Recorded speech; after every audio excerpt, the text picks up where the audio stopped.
présente Intégral Placement. 100% placement, 100% BFM Business. Allez, tout de suite, on vous apporte des idées de fonds de gestion dans lesquels investir votre argent avec Mara Dobrescu. Bonjour Mara.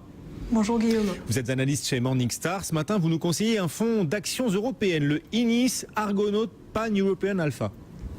Oui, alors qu'est-ce qui se cache derrière ce nom à rallonge? Eh bien, c'est un fonds d'action européenne de grande et moyenne capitalisation, un fonds proposé par Ignis Asset Management, qui est une société qui a récemment annoncé son rachat par Standard Life Investments en mars de cette année. Il faut s'inquiéter de ce rachat de la société de gestion par Standard Life ?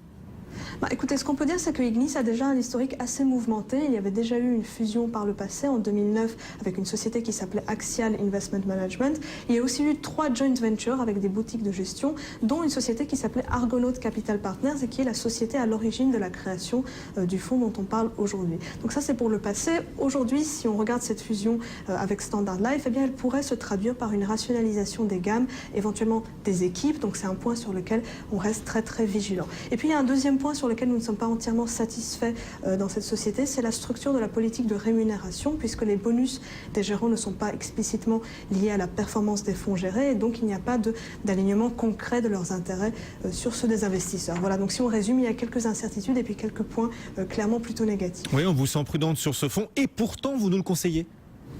Oui, en fait, on est prudent sur la société de gestion, mais on est très convaincu par le gérant du fonds. C'est Barry Norris qui est aux commandes. Il est à l'origine de la création du fonds en 2006. Et son approche ici est assez distinctive. Elle consiste à dénicher des sociétés dont la croissance des bénéfices est supérieure à celle du marché, mais qui n'est pas encore entièrement reflétée par les cours. Alors pour ce faire, il va utiliser un modèle quantitatif propriétaire, donc développé en interne. Il va également utiliser la recherche externe des courtiers pour générer des idées d'investissement. Et tout cela va permettre de compenser en partie l'absence d'analystes dédiés auprès du gérant. Alors si on regarde le portefeuille de ce fonds, dans le dernier inventaire communiqué à Morningstar à fin septembre 2013, on voit que c'est un portefeuille très concentré. Il y a 30 noms dans ce portefeuille et les 10 premières lignes concentrent 50% des actifs du fonds. Donc il y a de très fortes convictions parmi le top 10 avec des grandes sociétés comme Roche ou le groupe Airbus, mais aussi des sociétés de plus petite capitalisation comme Pandora au Danemark. D'ailleurs, sur l'allocation au mid-cap, on voit que le fonds a eu historiquement une approche plus ou moins agressive en fonction de la lecture que faisait le gérant de l'environnement de marché, des opportunités qu'il y avait. Donc historiquement, l'exposition au mid-cap a été entre 25 et 60% du fonds. On rappelle pour nos auditeurs le nom de ce fonds que vous nous conseillez, le INIS Argonaut Pan-European Alpha. Les résultats de ce fonds sont réellement convaincants, Mara? Oui, eh bien, on voit que le gérant a bien utilisé la marge de manœuvre qui est à sa disposition sur ce fonds.